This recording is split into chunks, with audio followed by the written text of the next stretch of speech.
Bonjour et bienvenue dans cette nouvelle vidéo de Budget Économie. Aujourd'hui, voici une vidéo budget sur l'automobile, avec notamment la question comment bien acheter sa voiture. Commençons par le financement. Il existe plusieurs façons de financer son achat automobile, notamment par l'intermédiaire d'une LOA, location avec option d'achat, une LDD, location longue durée, un crédit automobile ou le paiement comptant. La location avec option d'achat est un financement qui permet de louer un bien avec la possibilité, en fin de contrat de location, d'acquérir le dit bien. La durée du contrat de location varie entre 2 et 5 ans.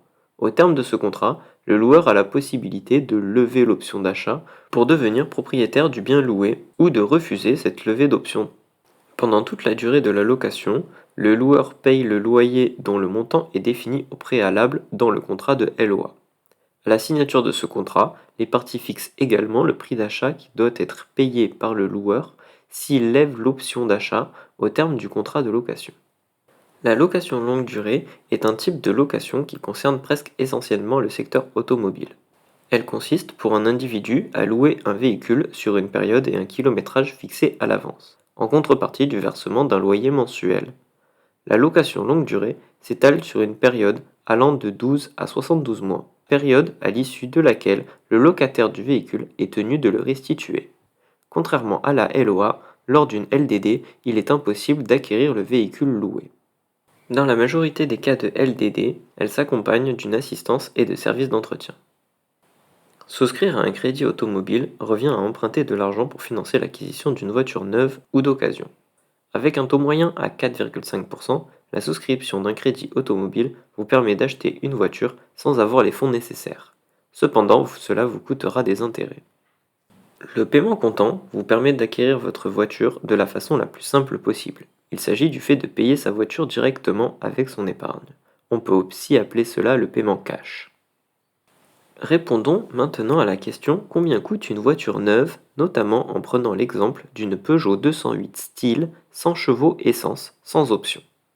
Celle-ci est affichée sur le site du constructeur à 21 830 € si nous payons de façon comptant. Celui-ci nous propose aussi une LOA avec un loyer de 258 € sur une durée de 49 mois avec une option d'achat à 12 081 €.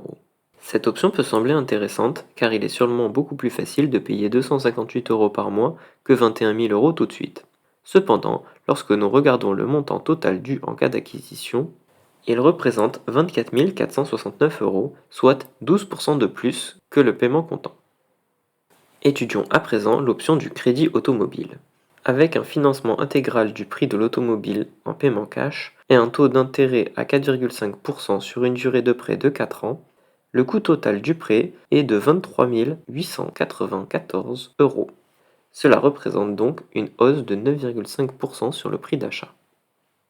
Nous venons de voir que pour l'achat d'une voiture neuve, il est préférable de l'acheter comptant. Cependant, cela peut représenter un budget conséquent. Qu'en est-il des voitures d'occasion? Les voitures subissent une décote qui diminue suivant les années. Il est donc préférable d'acheter une voiture d'occasion qui coûtera moins cher qu'une voiture neuve. En général, une voiture neuve perd 30% de sa valeur durant ses 2 premières années et perd 50% de sa valeur en 5 ans. Si nous reprenons l'exemple de notre Peugeot 208 neuve, celle-ci coûte actuellement 21 800 € et dans 5 ans devrait coûter approximativement 11 000 €, ce qui représente une décote autour de 50%. Si nous gardons la voiture 5 ans, voici les pertes financières que cela engendre suivant que nous l'achetions neuve, après 2 ans ou après 5 ans. Si nous achetons la voiture neuve, nous avons une perte financière qui s'élève à quasiment 11 000 €. Si la voiture a 2 ans et que nous la revendons à 7 ans, alors il s'agit d'une perte autour de 5 000 €.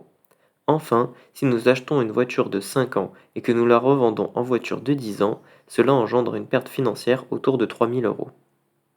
Cette perte financière due à la décote de la voiture est d'autant plus marquée que lorsque l'on compare les différents types d'achat du véhicule lorsqu'il était neuf.